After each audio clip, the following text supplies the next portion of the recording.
Olá pessoal, eu me chamo Karina Carvalho, eu sou estagiária do Museu Exploratório de Ciências da Unicamp e também faço Geografia na Unicamp. No vídeo de hoje a gente vai falar um pouquinho sobre mapas e gráficos, mas nessa primeira parte do vídeo eu vou falar um pouquinho mais sobre os mapas e deixar a parte dos gráficos para a segunda parte do vídeo. Mas para a gente começar de fato a nossa discussão de hoje, a gente precisa entender melhor o que é um mapa, né? O mapa corresponde a uma representação gráfica de um espaço real e uma superfície plana. Nas aulas de cartografia na nossa escola, eu acho que os professores já pediram para vocês desenharem um mapa num papel, geralmente usando umas escalas gráficas, ou fazendo aquela continha, né, pra gente descobrir qual escala é melhor usar nas aulas de cartografia.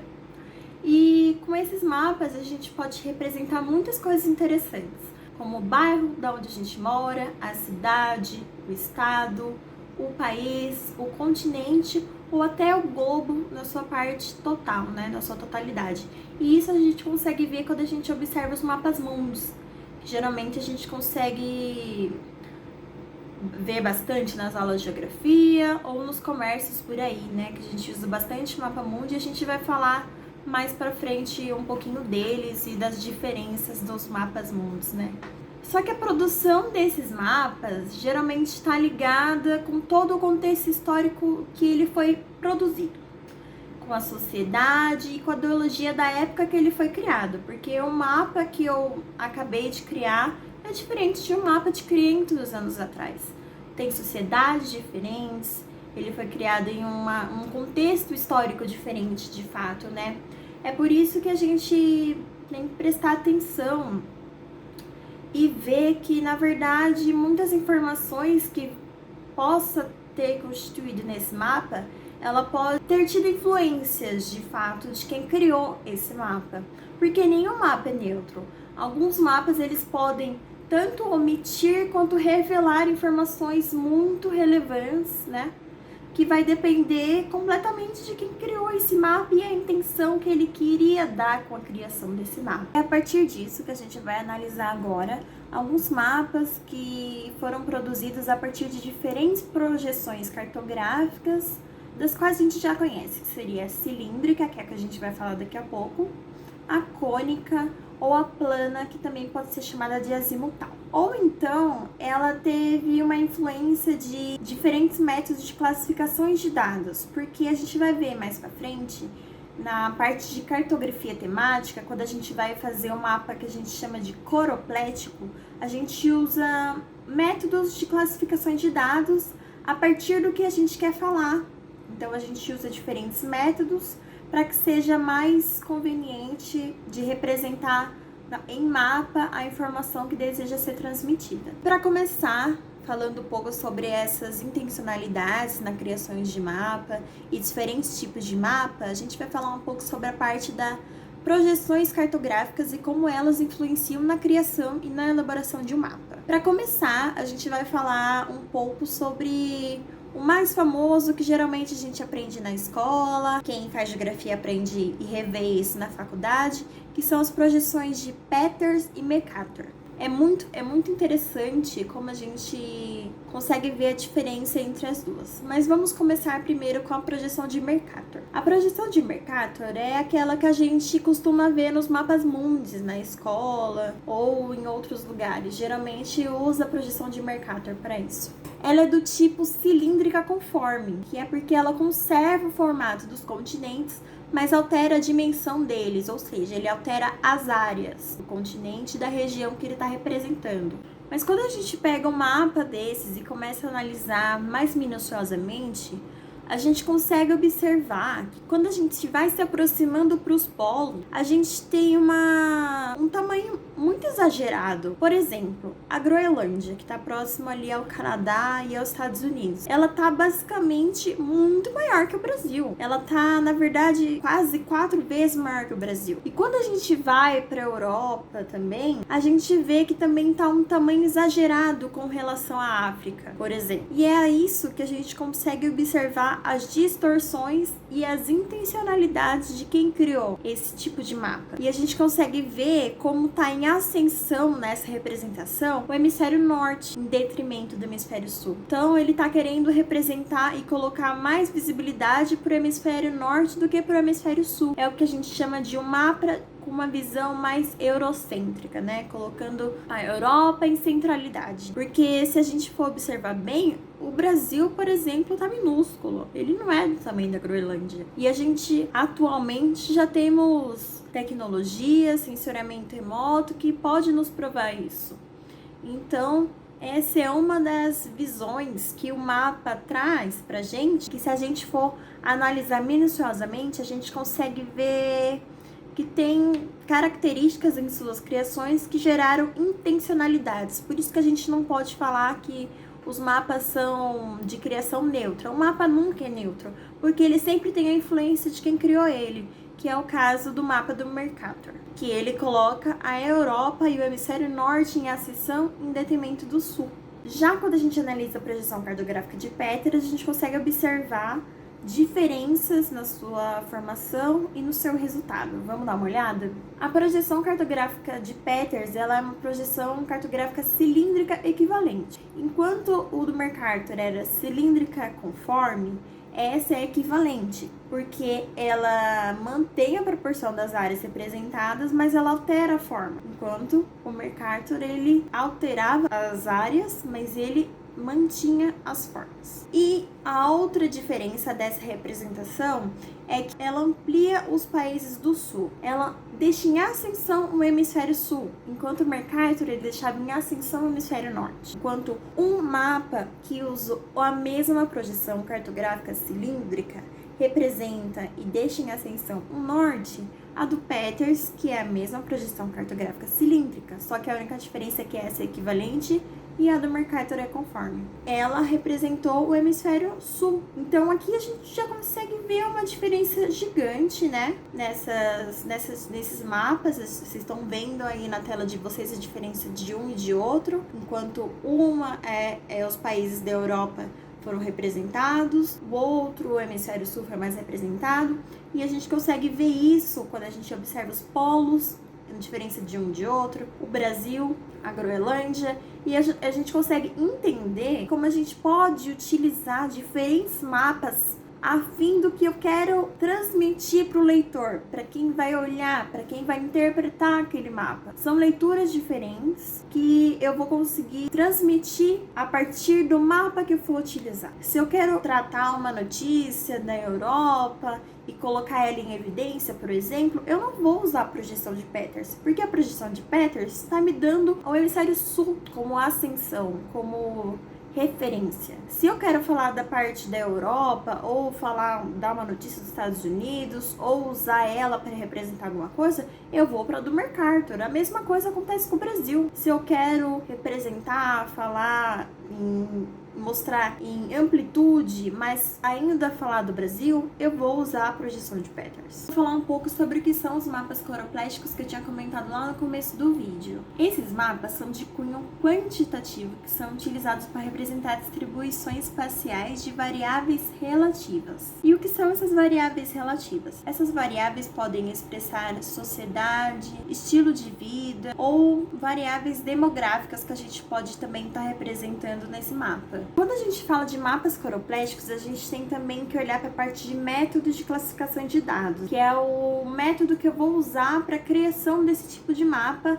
a partir da informação que eu quero transmitir. E eu vou mostrar agora para vocês 3 tipos de métodos de classificação de dados que eu posso usar no meu mapa ou no meu gráfico também. Vai aparecer para vocês uma tabelinha que fala sobre os métodos de classificação de dados que eu posso usar para fazer tanto o meu mapa quanto o meu gráfico. Quando nós falamos de métodos de classificações de dados, existem 3 classificações que são as mais usadas para fazer tanto o meu mapa quanto o meu gráfico. A primeira, que é a classificação chamada de quantile, ela inclui o mesmo número de valores de dados em cada classe. Por exemplo, se eu tenho uma determinada região, por exemplo, a região metropolitana de Campinas, e eu vou catalogar cada habitante de cada cidade dessa região, e eu vou usar o quantile para classificar se tal cidade está numa zona muito populosa ou pouco populosa. Se eu uso o quantile para fazer essa classificação, eu não vou ter um mapa tão verdadeiro com relação à realidade. Por que isso acontece? Porque pode acontecer de uma cidade que tem poucos habitantes, como é o caso de Morungaba, estar junto com uma cidade que é um pouco mais habitada, que é o caso de Pedreira, que vocês podem ver aí na tabelinha de vocês. Só que Pedreira é semelhante ao mesmo número de habitantes que Arthur Nogueira, que já está em outra classificação. Então, quando a gente pega esse exemplo, que são as cidades da região metropolitana de Campinas, e vou usar a classificação do quantil, ela não se encaixa muito bem porque ela inclui o mesmo número de valores de dados em cada classe, ou seja, ela joga tudo numa ordem crescente e classifica, tipo, nessa parte vai ter 5 cidades, na próxima parte vai ter outras 5 e na próxima vai ter outras 5, independente se é compatível o número de habitantes ou não. Então, nesse exemplo, o quantil ele não é muito eficaz porque ele vai acabar dando mapa com informações erradas, que quem bater o olho nele e ver só a etapa final do mapa não vai entender que essa classificação não foi feita de uma maneira certa ou com o tipo de classificação certa. Por isso que a gente tem que olhar esses critérios de classificações de dados e ver qual melhor se encaixa para aquilo que eu quero apresentar. O segundo método de classificações de dados que a gente vai ver aqui é o do intervalo igual. A diferença entre o valor superior e inferior de cada classe é praticamente o mesmo. Ou seja, nós vamos ter aqui, por exemplo, de 1 a 10, de 10 a 20, de 20 a 30, e essas são essas diferenças em cada classe. Mas se a gente pegar o mesmo exemplo que a gente já estava falando da região metropolitana de Campinas, que vai de uma cidade que tem 12 mil habitantes a uma cidade que tem mais de 1 milhão, que é o caso de Campinas, será que esse método de classificações de dados de intervalos iguais é um método eficiente? Vamos supor, se a gente pega a primeira classe e compõe ela de 10 mil a aproximadamente 200 mil habitantes, e a próxima vai ter essa mesma ideia, de 200 a 400 mil, e vai de 200 a 200 mil. Será que isso vai ser eficiente? Porque eu vou estar englobando uma cidade que tem 12 mil junto com uma cidade que tem 200 mil habitantes, enquanto uma cidade que tem mais de 200 vai ficar sozinha nessa classificação. Então, quando eu for, por exemplo, formar o meu mapa coroplético em cima dessas informações, ele não vai estar eficiente, porque ele vai estar falando que uma cidadezinha de pouco mais de 10 mil habitantes está classificada no mesmo grupo que uma cidade que tem quase 200 mil habitantes. Então, a gente tem que prestar atenção nisso também e ver que também não é um método mais adequado para se utilizar para fazer um mapa dessa região metropolitana de Campinas. E a última classificação de dados que eu vou falar aqui com vocês é a que chama quebra natural. Ela busca minimizar em cada classe a diferença entre os valores que estão compondo dentro dela e maximizar, ou seja, aumentar a diferença entre os valores de classes diferentes, para justamente ficar encaixadinho cada valor semelhante dentro de uma classe, que é o exemplo mais adequado nesse exemplo que eu estou trazendo para vocês da região metropolitana de Campinas. Por exemplo, quando a gente pega a cidade de Morungaba, que tem cerca de 12 mil habitantes, e compara com Pedreira, que é a próxima, que tem um valor um pouco mais alto, de 40 mil habitantes, aproximadamente, ela vai fazer essa quebra natural, né, que a gente chama, e vai dividir. Ela não vai mais contar Pedreira, porque Pedreira já está um valor muito acima do grupo que veio antes dele, né? Lembrando que a gente está pensando numa ordem crescente. E a partir de Pedreira até uma próxima cidade que tiver um valor muito mais alto com relação aos seus habitantes, também vai acontecer a quebra natural. Ou seja, vai sempre ter essa quebra natural para as cidades que compondo cada classe ter o valor de habitantes semelhante. E quando eu for representar isso no mapa, ele fazer sentido. Ele fazer sentido quando eu for analisar que tal cidade está agrupada junto com a outra, porque de fato elas têm um valor o número de habitantes delas são semelhantes. Então, nesse caso, quando eu vou representar a região metropolitana de Campinas, que eu peguei um exemplo aleatório que podia ter falado sobre qualquer outro dado, nesse caso, o quebra natural é o que mais se adequa. E para a gente visualizar melhor essa classificação de quebras naturais, eu trouxe aqui um gráfico para vocês observarem melhor, até já entrando nessa parte de gráficos do nosso vídeo, que é para vocês conseguirem observar, né, nessa imagem do gráfico, essa onda crescente das barrinhas e ver onde está as quebras naturais de cada uma, que é onde termina uma classe e começa a outra, que é para ficar visualmente melhor. Eu vou mostrar para vocês como essas diferenças de classificações de dados que a gente acabou de visualizar pode influenciar na criação de um mapa. E para isso eu vou mostrar um mapa para vocês que foi feito com um método de classificação de dados não muito adequado para esse tipo de informação, e o que a gente consegue ver através desse mapa e como a gente pode interpretar a informação que o mapa trouxe pra gente e entender por que que ele não foi utilizado, por que que esse mapa não teve uma utilização de um método de classificação adequado. Eu vou mostrar para vocês agora.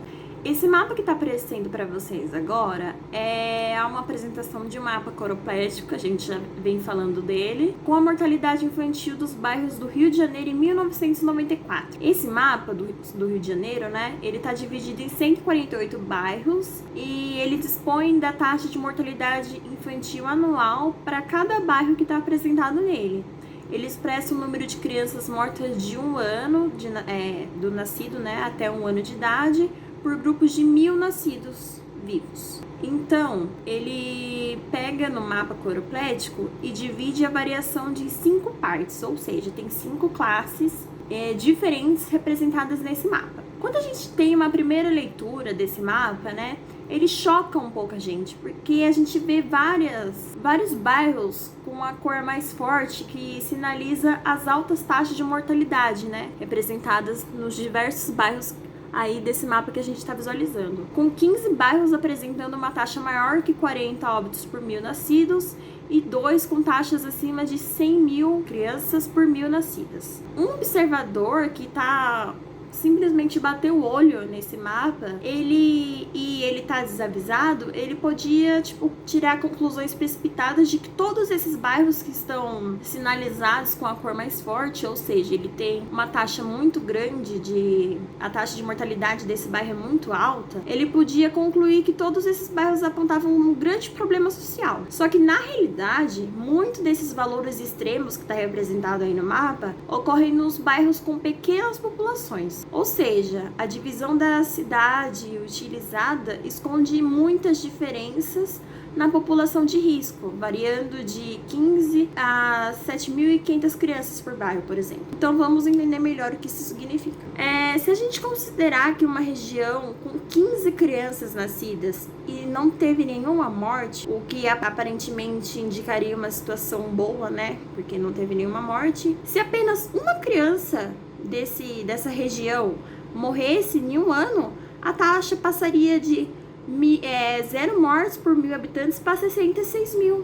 A gente tem que analisar minuciosamente essas informações para escolher que tipo de método de classificação de dados a gente vai utilizar, porque nesse exemplo que eu acabei de dar, nessa região que tem poucas crianças nascidas por ano, a diferença de uma criança que morre já muda completamente o meu resultado final, o que dá um aspecto que aquela região está com gravíssimo problema social, sendo que foi apenas uma criança que morreu. Então isso já alterou todos os dados da minha análise, né? E isso influenciou na criação do meu mapa. Então, quando a gente tem diversas informações a serem representadas, a gente tem que escolher com cuidado o método de classificação de dados que eu vou usar para não acontecer essa representação, como que a gente pode dizer, enganosa desses dados, né? A gente tem que entender para não manipular e não ser manipulado nessa parte. Nessa última etapa do vídeo, eu vou apresentar para vocês um exemplo de um gráfico que foi utilizado, né, em uma campanha eleitoral no estado de São Paulo, e eu vou mostrar para vocês como que houve uma supervalorização em determinado candidato em detrimento de outro, apenas com a alteração da porcentagem na barrinhas dos gráficos, né? Então eu vou aqui apresentar para vocês como que houve essa alteração entre porcentagem e barras gráficas, e como que na visualização às vezes isso passa despercebido e pode acabar confundindo ou enganando o leitor que for visualizando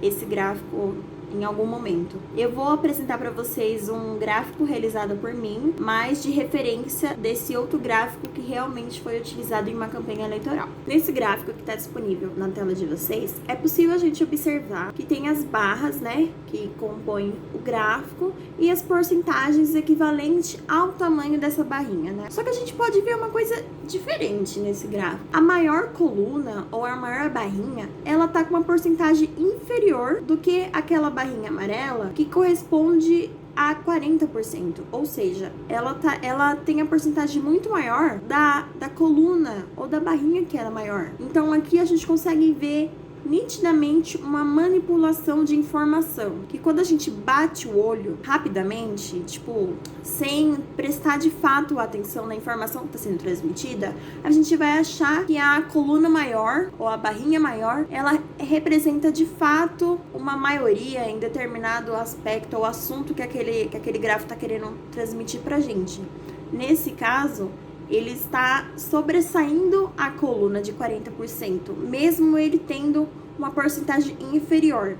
Então, esse é um exemplo que eu queria mostrar para vocês de manipulação utilizando gráficos, né? Que é para a gente ficar bem atento com o valor o gráfico, que a coluna representa, que a barrinha representa com relação a sua proporcionalidade. Nesse caso, a gente consegue ver que não está sendo proporcional. É isso, pessoal. Eu espero que vocês tenham entendido essa diferença de mapas, gráficos e como alterar a informação e como escolher a melhor opção para representar a informação que a gente quer demonstrar ou divulgar no mapa ou no gráfico e como deixar isso mais claro para o leitor. Então é isso, até a próxima!